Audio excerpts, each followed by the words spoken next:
What is up guys, CA तेजस सूचक this side and मई 25 वाले students की अब जोरदार पढ़ाई करने की बारी आ चुकी है क्योंकि जनवरी 25 के एग्जाम्स हो चुके हैं पूरे खत्म।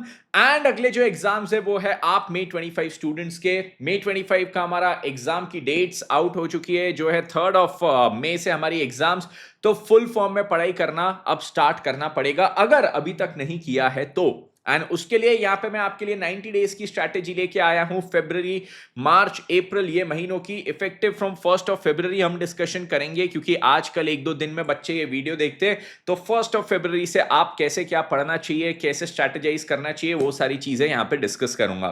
तो मैं आपको इस वीडियो में पूरा आवरली ब्रेकअप करके भी बताऊंगा कि कौन से सब्जेक्ट को कितने आवर्स देना चाहिए, उसको दिन में कैसे पढ़ना चाहिए। तो आपको बहुत ज्यादा क्लैरिटी मिलेगी ये वीडियो देख के कि आपने अपनी पढ़ाई डेली बेसिस पे कैसे शेड्यूल करना चाहिए। चलिए, तो without wasting any further time let's start with this video, जिसमें हम अगले 90 दिन के हिसाब से, अप्रोक्सीमेट 90 दिन के हिसाब से हमारी पूरी स्ट्रैटेजी डिस्कस करेंगे for May 25 CA intermediate students. Okay, अब देखो 1st ऑफ फरवरी से अगर मैं बात करता हूं तो हमारी एग्जाम स्टार्ट होती है 3rd ऑफ मई को। यस, 1st ऑफ फरवरी से अभी हम ब्रेकअप करेंगे सबसे पहले 28 ऑफ फरवरी तक, 20th ऑफ फरवरी तक, इसलिए क्योंकि 20th ऑफ फरवरी तक काफी बच्चों की क्लासेस चलने वाली है। तो मैं अज्यूम करता हूं कि 28 फरवरी तक आप सभी की क्लासेस चलती रहेगी, जो है ग्रुप 2 की क्लासेस। अब अगर आपकी ग्रुप 2 की क्लासेस चल रही है 20th ऑफ फरवरी तक, तो आपके पास सेल्फ स्टडी के लिए बहुत ज्यादा टाइम बचता नहीं है।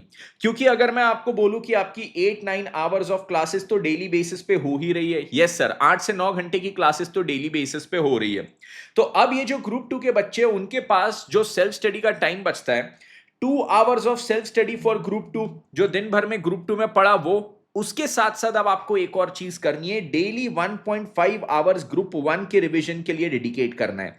तो फरवरी 1st से ग्रुप 1 के रिवीजन के लिए आप 1.5 आवर्स डेली बेसिस पे डेडिकेट कीजिए, जिसमें आप कोई भी एक ही सब्जेक्ट ग्रुप 1 का पढ़ना चालू कीजिए। मेनली मैं आपको बोलूंगा अकाउंटेंसी या टैक्सेशन, इन दोनों में से कोई एक पढ़ना स्टार्ट कीजिए, because those are the bigger subjects in group 1। अब आप अकाउंटेंसी या टैक्सेशन यहां पे पढ़ते हैं, तो आपके पास ये 28 दिन में दिन का 1.5 घंटा पढ़ते हुए मैं अज्यूम करता हूं कि आप 50 to 60% of this subject cover कर पाओगे। उससे ज्यादा मैं अज्यूम नहीं करता हूं कि आप कवर कर पाओगे, क्योंकि दिन का 1.5 घंटा है आपके पास पढ़ने के लिए, और 28 दिन में इससे ज्यादा आपका यहां पे होगा नहीं। तो टोटल जो आज आप यहां पे डेडिकेट कर पाओगे ग्रुप 1 के लिए, दैट इज 42 आवर्स। अब इसमें भी मैं आपको बोलता हूं कि टारगेट ये मत करना कि आप 50 to 60% कंप्लीट कर रहे हो या 70% कंप्लीट कर रहे हो, 40%। द मुद्दा इस कि हमने 42 आवर्स फरवरी के महीने में ग्रुप 1 के रिवीजन के लिए देना है। बट इसके साथ साथ मेक श्योर करना है कि हम जो ग्रुप 2 की क्लासेस कर रहे हैं और उसके बाद जो ग्रुप 2 की सेल्फ स्टडी कर रहे हैं, वो हमारा पूरा 100% अच्छी तरीके से हो जाना चाहिए। मतलब इसमें अभी कोई भी कमी नहीं रहनी चाहिए कि अभी जो ग्रुप 2 की क्लासेस कर रहा हूं सर, फरवरी महीने में ग्रुप 2 की क्लासेस अच्छे से नहीं हुई, या फिर ग्रुप 2 की क्लासेस करने के बावजूद भी सर उसका सेल्फ स्टडी नहीं हुआ, तो सर अब ग्रुप 2 का भी बैकलॉग बन रहा है। Now we have to make sure कि ग्रुप 2 का कोई भी बैकलॉग ना हो, जो जितनी क्लासेस में हो रहा है उतना पूरा खत्म हो, और ग्रुप 2 हमारा पूरा पक्का होते जाए। राइट, क्योंकि ग्रुप 2 अब आपको पता है कि अब एग्जाम एकदम पास में आ चुकी है और ग्रुप 2 की क्लासेस चल रही है, तो उसको तो ऐसा अज्यूम करो कि आखिरी बार पढ़ रहे हो। भले इसके बाद पढ़ने का हमारे पास समय है, बट उसको अभी के लिए ऐसा अज्यूम करके पढ़ना चाहिए कि this is the last time you are studying it. तो हमारे पास इसमें कोई भी डीले का या बाद में पढ़ने का या बैकलॉग क्रिएट करने का स्कोप नहीं है। So this is for group 2 की ग्रुप 2 तो एकदम जोरदार तरीके से पढ़ाई चालू है। साथ ही साथ हमने क्या करना है, दिन का 1.5 घंटा केवल ग्रुप 1 के लिए देना है। 28 दिन में हम 1.5 घंटा देते तो ये 42 आवर्स होता है। 42 आवर्स में हम जितना भी पोर्शन कवर कर पाए उतना कर सकते हैं, बट एक सब्सटैंशियल पोर्शन तो हमारा कवर होना चाहिए। ऐसा भी नहीं कि हम इफेक्टिव स्टडीज नहीं कर रहे और हमने क्या किया 28 दिन में, से फॉर एग्जांपल अगर मैं अकाउंट्स की बात करूं तो अकाउंट्स के सर 4 एएस कवर किया 28 दिन में, ऐसी भी पढ़ाई नहीं होनी चाहिए। That is not effective, that is not useful. तो 42 आवर्स अगर मैं बोलूं तो this is sufficient time to cover a substantial portion of any subject. अब इसके बाद देखिए, इसके बाद मैं यहां से बढ़ता हूं मार्च की तरफ। मार्च की जब मैं बात करता हूं तो मार्च में मेरे पास क्या है, अब मेरे पास बचे 2 महीने, एक बचा मार्च, एक बचा अप्रैल। अप्रैल तो मेनली मेरे को रखना है मेरे सेकंड रिवीजन के लिए।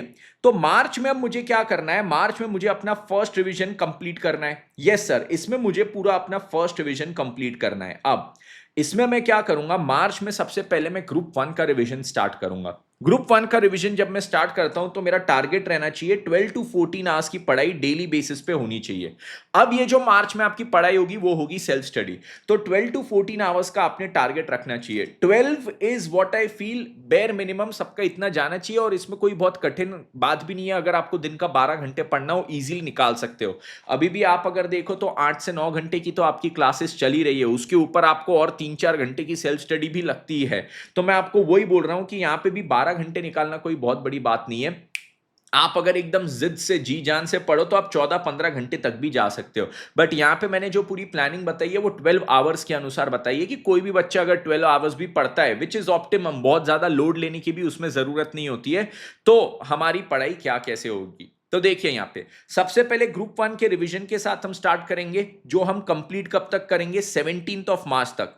मतलब मैं यहां पे 1 मार्च से लेके 17 मार्च आपको 17 डेज दे रहा हूं ग्रुप वन कंप्लीट करने के लिए। सर 17 डेज में पूरा ग्रुप वन कंप्लीट? बेटा आसानी से होता है। अभी हमारा ऐसा नहीं होना चाहिए सर, हम पता है बचपन में जब पढ़ते थे तो सर एक एक महीना एक एक सब्जेक्ट पढ़ते थे सर, 10वीं के बोर्ड एग्जाम की तैयारी कर रहे थे। बेटा वो दिन गए, और वैसी पढ़ाई का यहाँ पे कोई यूज भी नहीं है। तो आपके पास 17 डेज है जिसमें आपको ग्रुप वन कवर करना है। अब सर कैसे करेंगे? अब मैं अगर आपको बोलूं 17 इंटू 12 आवर्स पर डे, तो आपके पास टोटल आवर्स हो जाते 204 घंटे। ठीक है, 204 घंटे आपके पास मार्च में है क्या पढ़ने के लिए, ग्रुप वन पढ़ने के लिए। प्लस ऑलरेडी हमने यहां पे फरवरी में ग्रुप वन के 42 आवर्स पढ़े हुए थे, तो हमारे पास ग्रुप वन के लिए टोटल डेडिकेटेड देखोगे तो 204 प्लस 42, 246 आवर्स की पढ़ाई ग्रुप वन के लिए हम करेंगे, राइट। अब इसमें देखो 246 को मैंने इक्वली डिवाइड किया एडवांस्ड अकाउंटिंग, टैक्सेशन और लॉ में, तो 82 आवर्स तीनों में ऐड, सिंपल इसको डिवाइडेड बाय 3 किया तो तीनों के कितने आवर्स बने, 82 आवर्स। अब 82 आवर्स में से मैंने बोला भाई लॉ थोड़ा सा छोटा है, तो उसमें से 12 घंटे कम किए और 6-6 घंटे मैंने अकाउंट्स और टैक्स में बढ़ा दिए। तो अकाउंट्स और टैक्स के कितने घंटे हो गए, 88, और लॉ के कितने बचे, 70 आवर्स। अब ये 88 आवर्स जो अकाउंट्स के बचे, उसमें से एक और चीज जो मैं करूंगा वो क्या है, ये 88 में से मैं 42 आवर्स ऑलरेडी पढ़ चुका हूं यहां पे, यस। तो 88 में से 42 अगर मैं ऑलरेडी पढ़ चुका हूं तो अकाउंट्स के लिए और कितने घंटे दे सकता हूं, यहां पे 46 आवर्स में यहां पे दे सकता हूं। और ये जो 46 आवर्स में यहां पे दूंगा, इसमें क्या चीज होगी मुझे बताइए। ये 46 आवर्स को अगर मैं 17 डेज में डिवाइड करूं तो मेरे पास 2.5 घंटे अकाउंट्स का डेली पढ़ने के लिए बचता है। फिर वैसे ही मैं टैक्सेशन की बात करूं, मेरे पास यहां पे 88 आवर्स है, जो मैं 17 दिन में अगर यहां पे पढ़ता हूं तो 5.5 आवर्स डेली मेरे को टैक्स पढ़ना है। और ये जो 70 आवर्स लॉ के है, उसको अगर मैं 17 दिन में पढ़ता हूं तो आई हैव 4 आवर्स डेली। तो आप दिन में पूछते हो ना सर एक सब्जेक्ट करने का, 2 करने का, 3 करने का, और करने का तो कितना करने का, यह आ गया आपके पास आंसर। आप दिन में 3 सब्जेक्ट कर सकते हो, जिसमें 5.5 आवर्स आपका क्या होगा, taxation, 2.5 hours of accounting and 4 hours of law. अब सर इसको क्या स्ट्रेट अवे ऐसा ही डायरेक्ट लेके बैठ जाने का क्या कि 5.5 आवर्स पहले टैक्स पढ़ूंगा फिर अकाउंट्स पढ़ूंगा फिर लॉ पढ़ूंगा, जरूरी नहीं है। कर भी सकते हो आप, सुबह पहले टैक्स से चालू किए, दोपहर को जो थोड़ा एक लेजी टाइम होता है तब अकाउंट्स ले लो बिकॉज अकाउंट्स इज इंटरेस्टिंग, और उसके बाद शाम को वापस चार्ज अप होके लॉ ले लो, वैसा भी कर सकते हो, या दिन में उसको ब्रेक कर करके पढ़ सकते हो। मैं आपको एक और चीज यहां पे सजेस्ट करता हूं, आपने जो करना चाहिए वो ये है कि इसका ना आपके पास जो टोटल आवर्स है, टोटल आवर्स का एक चार्ट बना दो। एक ऐसा चार्ट बनाओ, टेबल बनाओ, टेबल में लिखो एडवांस्ड अकाउंटिंग, उसमें लिखो टैक्सेशन, उसमें लिखो लॉ। टोटल आवर्स आपके पास कितने वो लिख दो, 88, यहां पे भी 88 और यहां पे 70। रोज कितना कितना पढ़े, डे वन पे मैं कितना पढ़ा, ये पढ़ा 2.5 घंटा, ये पढ़ा 5.5 घंटा, ये पढ़ा 4 घंटा। तो ये माइनस करो और बैलेंस आवर्स आप यहां पे गिनते रहो। तो इसमें क्या चीज होगी, आपके पास डेली कैलकुलेशन रहेगा कि किस दिन कितनी पढ़ाई हो रही है और क्या आप अपने 12 घंटे का टारगेट हिट कर रहे हो या नहीं। आप यहां पे भी देख लोगे 2.5 प्लस 5.5 कितना हुआ, 2 प्लस 5 7, और ये 8 प्लस 4 12 आवर्स की है पढ़ाई। अब जो बच्चा दिन में 14 घंटे पढ़ने को तैयार है, आप अगर थोड़ी सी ज्यादा मेहनत यहां पे करने को तैयार हो, मार्च के महीने से 14 घंटे पढ़ते हो, तो आपके पास ये सिंपल नंबर ऑफ आवर्स यहां पे बहुत बढ़ जाते हैं। ये तीनों सब्जेक्ट के नंबर ऑफ आवर्स बहुत बढ़ जाते हैं। 2 घंटे दिन का, 17 दिन 34 घंटे आपके बढ़ जाते। वो 34 आवर्स आप सोचो कितना ज्यादा आपको बेनिफिशियल रह सकता है, कोई भी जो इनकम्प्लीट चीज आपकी रह जाएगी उसको कंप्लीट करने के लिए। तो आपको एडिशनल 34 आवर्स मिलेंगे अगर आप 14 आवर्स अ डे पढ़ने को तैयार हो तो। तो इस प्रकार से अगर मैं सिस्टमैटिकली देखूं तो यहां पे 17th ऑफ मार्च तक मैं अपने ग्रुप वन पूरा खत्म कर सकता हूं। एंड मेरा डेली टारगेट, जब मैं स्टूडेंट था मेरा टारगेट कभी ऐसा नहीं रहता था कि मैं एक दिन में बुक के कितने पेजेस खत्म करूंगा। ये मैं इसलिए बोल रहा हूं क्योंकि काफी स्टूडेंट्स का ये आता है कि सर मैंने दिन के कितने पेज पढ़ना चाहिए। सर बोले ये बुक, ये जो सब्जेक्ट है इसमें टोटल ये सारी बुक्स मिला लो तो मेरे पास इतने पेजेस पढ़ने को, इतने पेजेस में से मैं डेली इतने पेज पढ़ूंगा। मैं सोचता हूं कि भाई तू जो डेली पेज पढ़ने की बात कर रहा है उसमें हो सकता है कि डे वन पे जो तू पेजेस पढ़ रहा है, से फॉर एग्जांपल 50 पेज, तो वो एकदम सिंपल वाले हो सकते हैं और आखिरी दिन के लिए तू सबसे कठिन 50 पेज छोड़ रहा है। तो वो page wise calculation doesn't make sense. मेरा कैलकुलेशन की मेरी इफेक्टिव पढ़ाई हो रही है कि नहीं वो तो मैं देखता था, भैया मैं 12 घंटे पढ़ रहा हूं कि नहीं, और ये 12 घंटे मेरे इफेक्टिव हो रहे कि नहीं। मतलब 12 घंटे में ऐसा नहीं कि मैं पढ़ रहा हूं यहाँ पे ये फोन में व्हाट्सएप यूज कर रहा हूं, इंस्टाग्राम यूज कर रहा हूं, कंप्यूटर वगैरह में टाइम पास कर रहा हूं, सोशल मीडिया में स्क्रोलिंग वगैरह मेरा चालू है, वो सब तो वो इफेक्टिव आवर्स नहीं है। 12 आवर्स मतलब 12 hours of only study, effective study, proper study, productive study. तो वो अगर मैं करता हूं ना तो मेरा अच्छे से सिलेबस पूरा खत्म हो जाता है, उसमें कोई बड़ी बात नहीं है, कोई चिंता का विषय होता नहीं है। अब उसके बाद नेक्स्ट चीज 18th ऑफ मार्च से हम लोग क्या स्टार्ट कर सकते हैं, 18th ऑफ मार्च से हम लोग हमारा ग्रुप टू का रिवीजन स्टार्ट कर सकते हैं। 18th ऑफ मार्च से अगर मैं ग्रुप टू का रिवीजन मेरा स्टार्ट करता हूं तो इसमें क्या चीज होगा, इसमें मेरे पास 18th ऑफ मार्च से लेके 5th अप्रैल तक के 18 दिन रहेंगे ग्रुप टू खत्म करने के लिए। अब देखो ग्रुप टू मैंने 18 डेज दिए हैं, पर ये अगर आप चाहो ना इसको आप और कम दिन दे सकते हो, 15 डेज दे सकते हो। क्यों? क्योंकि अभी आप ग्रुप टू ऑलरेडी पढ़ ही रहे हो, आपका ग्रुप टू बहुत फास्ट यहां पे रिवाइज होना चाहिए। तो 18 की जगह इसको आप 15 डेज कर सकते हो, और यहां पे अगर आप 15 डेज करते हो तो यहां पे आपके पास +3 डेज बच जाते हैं ग्रुप वन के लिए। तो ये जो रैशनिंग हम बोलते हैं कि आप अपने अनुसार इसको कर सकते हो, चेंज कर सकते हो नंबर ऑफ डेज, बट उसके लिए सिंसेरिटी आपको मेंटेन करना बहुत जरूरी है। कि ऐसा नहीं होना चाहिए कि यहां पे भी भैया मैंने 3 एक्स्ट्रा डेज ले लिए और फिर यहां पे भी मैं पूरे 18 दिन ले रहा हूं। ऐसा अगर आप करोगे तो आपका जो फाइनल रिवीजन है अप्रैल मंथ में उसमें दिक्कत हो जाएगी। ठीक है, तो ग्रुप टू के लिए भले ही मैंने यहां पे 18 डेज दिया हूं, बट आप इसको कट डाउन कर सकते हो 15 डेज। 3 सब्जेक्ट है, 5-5 दिन में एक सब्जेक्ट कर सकते हो, या फिर आप सिंपल जैसा मैंने कैलकुलेशन बताया कि हर दिन के 12 घंटे नंबर ऑफ डेज मल्टीप्लाई करो, टोटल आवर्स आ गए।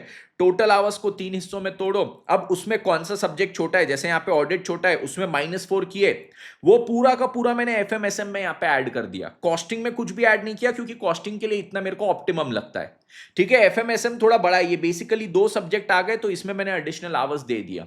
इस प्रकार से फिर मेरे आवर्स निकल जाते। अब उसमें से डेली कितना पढ़ना, तो डिवाइडेड बाय 18 अगर मैं करूं तो सिंपल मेरे पास number of hours per day यहां पे आ जाता है।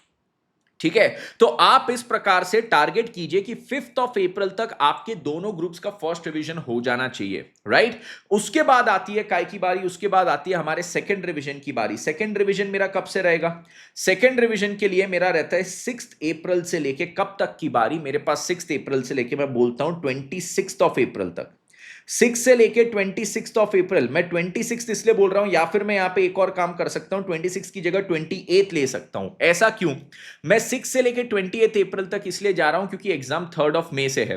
तो फर्स्ट सेकंड में और यहां पे 29th एंड 30th, मैं 4 डेज तो फाइनल क्या करूंगा, फाइनल जो 4 डेज है वो तो मैं अकाउंट्स को ही डेडिकेट करने वाला हूं, राइट। और ये आपकी फर्स्ट एग्जाम है तो वो हम जनरली फर्स्ट एग्जाम के लिए पढ़ते भी थोड़ा ज्यादा है देन दी अदर एग्जाम्स, और ये मैं अपने मन की बात नहीं कर रहा हूं, हमेशा ऐसा ही होता है। तो ये जो फाइनल 4 डेज है ये तो मेरे एडवांस्ड अकाउंट्स को जाने वाले। कुछ बच्चे 4 की जगह 5 दिन भी पढ़ना प्रेफर करते, कुछ बच्चे 6 दिन भी प्रेफर करते। सर ऐसा क्यों करते बच्चे, रीजन उसका सिंपल है, स्टूडेंट्स जनरली फील लाइक कि यार पहला एग्जाम है, पहले को फोड़ के आओ तो बाकी अपने आप अपना कॉन्फिडेंस बढ़ेगा तो अच्छे से पढ़ाई होगी, and that is right also. तो इसमें 4 डेज तो मिनिमम आप एडवांस्ड अकाउंटिंग को देने वाले हो। तो ये 6 से लेके 28 हमारे पास कितने दिन हो गए, 22 डेज यहाँ पे हो गए सेकेंड रिविजन के लिए। ये जो 22 डेज सेकेंड रिवीजन के हैं इसमें मैंने क्या करना है, इसमें पूरे 6 सब्जेक्ट्स मेरे को वापस रिवाइज करना है। पूरे जो मेरे 6 सब्जेक्ट्स है ना वो उसको मैं क्या करूंगा, वापस पूरे रिवाइज करूंगा।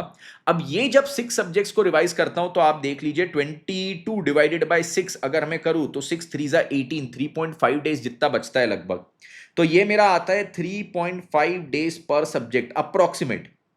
तो सर क्या हर एक सब्जेक्ट को मैं 3.5 डेज के लिए पढ़ूंगा, नहीं जरूरी नहीं है हर एक को 3.5 डेज के लिए पढ़ना। अब इसमें जैसे हो गया अकाउंट्स, टैक्स, एफएमएसएम, ये 3 बड़े सब्जेक्ट हो गए, इसको एक एक डेढ़ डेढ़ दिन ज्यादा दे दो, तो वो 3 सब्जेक्ट को आप 15 दिन दे दो, और बाकी जो 3 सब्जेक्ट आपके छोटे छोटे उसको थोड़ा थोड़ा कम करके पढ़ो।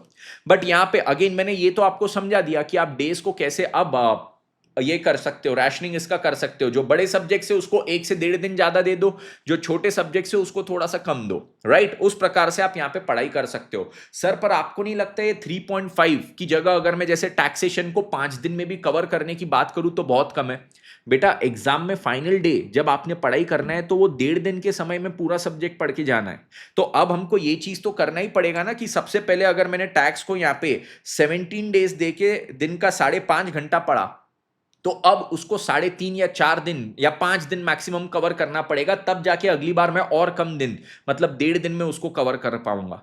तो हमको ये तो टारगेट रखना ही है कि every time that we are studying that subject उसके नंबर ऑफ डेज अब कम कम करते जाए, नहीं तो एग्जाम में फाइनल 1.5 दिन में आप पढ़ाई कैसे करोगे? So that is a very important point to be kept in mind कि ये 3.5 दिन ऑन एन एवरेज, किसी का 4.5 दिन, किसी का 2.5 दिन, ठीक है? तो उस प्रकार से आपने ये सारे सब्जेक्ट्स को अब कवर करना है। टोटल कितने दिन में? 22 दिन में आपने यहाँ पे कवर करना है। और यहां पे इंपॉर्टेंट चीज क्या है कि आप जब ये सब्जेक्ट्स भी यहां पे पढ़ रहे हो ना, तो इसमें साथ ही साथ आपने एमटीपीज पूरी कवर करना है। एमटीपीज पूरी कवर करना है यहां पे। सर एमटीपीज कितनी? न्यू कोर्स की all new course MTPs, all new course MTPs, ठीक है? तो न्यू कोर्स की जितनी भी एमटीपीज है वो आप यहां पे कवर करोगे 100% अच्छे से, उसको सारी कर लोगे। सर न्यू कोर्स की सारी? अरे बेटा न्यू कोर्स की एग्जाम कितनी हुई? 3, और तुम्हारा अटेम्प्ट चौथा, तो ये 4 अटेम्प्ट की आपकी एमटीपीज यहां पे आपने कवर करना है, ठीक है? 4 अटेम्प्ट की एमटीपीज। सर आरटीपीज का क्या? आरटीपीज में आपको बोलूंगा कि ये जो फर्स्ट रिवीजन आपका अभी चल रहा है उसके साथ आरटीपीज पूरे चारों अटेम्प्ट की कवर कर लो। May 24, फिर आया हमारा क्या चीज, उसके बाद सितंबर, फिर जनवरी, और मतलब जितने भी न्यू कोर्स के हमारे अटेम्प्ट हुए सबकी आरटीपीज यहाँ पे। रीजन अब देखो, मैं आरटीपीज यहां पे क्यों बोल रहा हूं, एमटीपीज यहां पे क्यों बोल रहा हूं? आरटीपीज में ना सारी चीजें chapter by chapter, topic by topic दी रहती है, तो उसमें आपको ज्यादा टाइम ये डेडिकेट करने को नहीं लगता है कि भाई मेरे पास 10 क्वेश्चन है, उसमें से मैं जो टॉपिक पढ़ रहा हूं उसका क्वेश्चन कौन सा है, वहां पे हेडिंग दिया हुआ है ये वाले टॉपिक का ये क्वेश्चन। तो आरटीपीज को यहां पे आप जैसे जैसे टॉपिक टॉपिक कंप्लीट कर रहे हो उसके साथ साथ उसको पढ़ते रहने का, तो आपके फर्स्ट रिवीजन में आरटीपी हो गई। और एमटीपीज में क्या है, आप जब फाइनल रिवीजन करते हो आपका पूरा रिवाइज हो गया, आप सेकेंड टाइम रिवाइज कर रहे हो, तो अब आपको यह देखने की जरूरत नहीं कि क्वेश्चन नंबर 1 कौन से टॉपिक का है। हर टॉपिक आपका पढ़ के हो गया है, तो तुरंत के तुरंत वो भी आपका रिवाइज होते रहेगा। तो पूरी एमटीपीज आप यहां पे करोगे, आरटीपीज पूरी फर्स्ट रिवीजन में करोगे, ठीक है? बच्चे एक और चीज पूछते हैं, सर टेस्ट सीरीज का कैसा करना? तो टेस्ट सीरीज में आपको बोलता हूं कि एटलीस्ट एक तो अपियर करने का, और this is the best time to appear for test series जब आपका सेकंड रिवीजन चल रहा है। और यहां पे अगर मैं आपको बोलूं तो आपकी टेस्ट सीरीज ना लगभग 1 से 10 अप्रैल के बीच में होनी चाहिए, और वो पूरी 10 अप्रैल तक खत्म हो जानी चाहिए। रीजन, टेस्ट सीरीज जब आप देते हो तो उसके बाद evaluation and all is secondary thing, but वो टेस्ट देके आपको खुद को एक समझता है कि भाई मेरी पढ़ाई किस लेवल की हुई, कहां पे मेरे को वीकनेस लग रही है, या मेरे को कॉन्सेप्ट्स रिकलेक्ट नहीं हो रहे, या कॉन्सेप्ट्स रिकलेक्ट हो रहे थे उसके प्रेजेंटेशन में दिक्कत हो रही है। तो उसके लिए हमारे पास एटलीस्ट 20 डेज रहे ना, तो हम हमारी वीकनेसेस को उसको स्ट्रेंथन करने के लिए टाइम डेडिकेट कर सकते हैं। तो 10 अप्रैल तक आपका टेस्ट वगैरह करके हो जाना चाहिए। 10 अप्रैल के बाद टेस्ट देके बहुत ज्यादा मतलब नहीं है। तो अगर मैं बोलूं most optimum time for giving your test is 20 March से 10 अप्रैल के बीच में। ये 20 दिन के दौरान आप टेस्ट दो अपनी, राइट? तो वो बहुत अच्छी आपकी वीकनेस आपको पकड़ने में और उसको इंप्रूव करने का आपको समय देगा। सर क्या हम ऐसा भी कर सकते हैं कि हमारा जब यहाँ पे फर्स्ट प्रिपरेशन ही चल रहा है, मार्च में रिवीजन, तो उसके साथ कोई ऐसी टेस्ट सीरीज लगाए जिसमें 50% में पहले टेस्ट हो, या 33% की टेस्ट हो? जैसे अकाउंट्स में से फॉर एग्जांपल 15 टॉपिक, तो 5 टॉपिक करके टेस्ट हो, और वैसे हम टेस्ट देते जाए, तो बेटा वो भी कर सकते हो, ज्यादा इफेक्टिव है, उसमें प्रिपरेशन आपकी बहुत अच्छी होती है। आपके पहले से आप टेस्ट कर सकते हो कि जो टॉपिक पढ़ा उसमें क्या आता है क्या नहीं आता है। आपका हर एक टॉपिक का इन डेप्थ टेस्ट हो जाता है। आपको हर एक टॉपिक में माइनर डिटेल्स पता लग जाती है, कौन सी चीज आपको इंप्रूव करने की जरूरत है, कौन सी नहीं। तो मैं तो पर्सनली सजेस्ट करता हूं कि ये जो 33% या 50% वाली टेस्ट हो ना, वो देना ज्यादा जरूरी है, क्योंकि उसमें हर एक टॉपिक में आपके प्रिपरेशन के हर एक स्टेप पे आपको ये पता लगता है कि क्या आपने करना है, क्या आपकी वीकनेस है, क्या स्ट्रेंथन करने की आपको जरूरी है। ओके तो इस प्रकार से आप यहां पे अपना पूरा स्ट्रेटेजाइज कर सकते हो, राइट। तो मैं आपको वापस डेट्स मार्क करके दे देता हूं कौन से डेट्स तक आपका क्या क्या चीज हो जाना चाहिए। 17 मार्च आपका ग्रुप 1 पूरा हो जाना चाहिए, या फिर इसमें 3 डेज बढ़ा सकते हो, ठीक है। अगर ग्रुप 1 आपको भूल गए हो थोड़ा तो उसमें 3 डेज बढ़ा सकते हो। अगली चीज 5 अप्रैल तक आपका ग्रुप 2 हो जाना चाहिए। मैंने यहाँ पे ग्रुप 2 को 18 डेज दिए, बट आप 18 को 15 करके 3 डेज ऊपर ग्रुप 1 में बढ़ा सकते हो। उसके बाद 22 डेज आपके लिए कौन सी चीज के लिए बचते हैं सर? हमारे पास सेकेंड रिवीजन के लिए बचते हैं अप्रोक्सीमेट 3.5 डेज पर सब्जेक्ट। उसको भी आप रैशनिंग कीजिए, जो बड़े सब्जेक्ट से उसको एक दिन ज्यादा, 1.5 दिन ज्यादा, जो छोटे सब्जेक्ट से उसको कम, राइट। आरटीपीस पूरी फर्स्ट रिवीजन के साथ निपटाओ, एमटीपीस पूरी सेकंड रिवीजन के साथ निपटाओ, और साथ ही साथ कोशिश कीजिए कि टेस्ट सीरीज भी आप दे इसमें, राइट। ये चीज आप कर सकते हैं। एक लास्ट चीज है वीडियो खत्म करने के पहले, सर यूट्यूब पे जो रिवीजन लेक्चर्स होते हैं वो रिवीजन क्या हम हर एक सब्जेक्ट का देखने बैठ जाएगा? क्योंकि हमारे जो फैकल्टी है उन्होंने यूट्यूब पे रिवीजन लेक्चर्स तो डाले हुए, तो क्या हर एक सब्जेक्ट का हम देखने बैठ जाए? Answer is no. YouTube revisions को कैसे यूज करना है वो बहुत इंपॉर्टेंट है यहां पे देखना।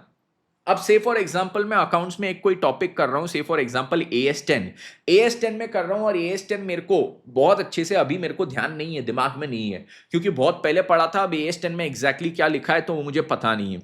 साथ ही साथ एक दूसरा टॉपिक है से फॉर एग्जांपल AS2 मुझे यहां पे पता है कि क्या है, कैसा है, क्यों है, काय को है। उसमें सारी चीजें मेरे को दिमाग में कलेक्ट, मतलब ओवरव्यू है मेरे दिमाग में, उसको केवल मेरे को रिकलेक्ट करने की जरूरत है। तो AS2 का रिवीजन देख के टाइम वेस्ट मत कीजिए, AS10 का रिवीजन देखिए और उसको भी 1.5x पे देख के खत्म कीजिए। तो you do not have to go for each and everything that is available on YouTube पे आपको मिल तो सब जाएगा रिवाइज करने के लिए, बट आपको अगेन उसमें सिलेक्शन करना है। डेटा आपके पास पूरा अवेलेबल है, बट उसमें से आपके लिए क्या जरूरी है वो देखना है, और उस पर टाइम इन्वेस्ट करना है। और वो भी ऐसा नहीं कि 1x पे डाले देख रहे। सर की वो लाइव क्लास थी, लाइव क्लास में सर ने बच्चों के साथ 2 मिनट बात की, अपन वो भी सुन रहे, उसमें फॉरवर्ड फॉरवर्ड फॉरवर्ड करके फटाफट से सुनिए और उसको खत्म कीजिए, और फिर उसके क्वेश्चंस एम्पल प्रैक्टिस कीजिए। और अकाउंट्स हो गया, टैक्स हो गया, कोई भी सब्जेक्ट में आप ये मत कीजिए कि सर अकाउंट्स का मैंने एएस का थियरी पढ़ लिया, समझ गया, दिमाग में चले गया, बस एग्जाम में जा रहा हूं अब मैं। ये आपकी प्रिपरेशन 20% भी पूरी नहीं हुई। अगर आप केवल थियरी पढ़ के जा रहे हो तो आपको उसके क्वेश्चंस मैक्सिमम सॉल्व करना है, ठीक है। This goes for accounts, this goes for tax, FMSM, costing, law, audit, हर एक सब्जेक्ट के लिए ये जाता है कि केवल थियरी पढ़ लिया बस अब मैं जा रहा हूं एग्जाम में। नहीं, गलत गलत अप्रोच है। आपको हर एक सब्जेक्ट के थियरी में 30% टाइम और क्वेश्चंस में 70% टाइम देना है। तो इस प्रकार से आपको पूरी अपनी पढ़ाई करनी है। Okay guys, so all the best for your preparation. आगे भी अपन लोग मिलते रहेंगे। एक और मैं वीडियो लेके आऊंगा जिसमें मैं आपको बताऊंगा कि एडवांस्ड अकाउंटिंग के आपको यूट्यूब सेशंस जो देखना है, आपके पास रिवीजन के लिए मेरा कौन सा मटेरियल अवेलेबल है जो मैंने लेटेस्ट डाला हुआ है, आप उसको कैसे क्या यूज कर सकते हो और उसमें कैसे आपकी प्रिपरेशन अच्छे से हो सकती है। ओके, आपको कुछ भी जानना रहे तो कमेंट्स में मुझे बताइए, कमेंट्स में आपकी पूरी मदद करूंगा मैं, right. And that is it for this video. All the best for preparation, take care, bye bye.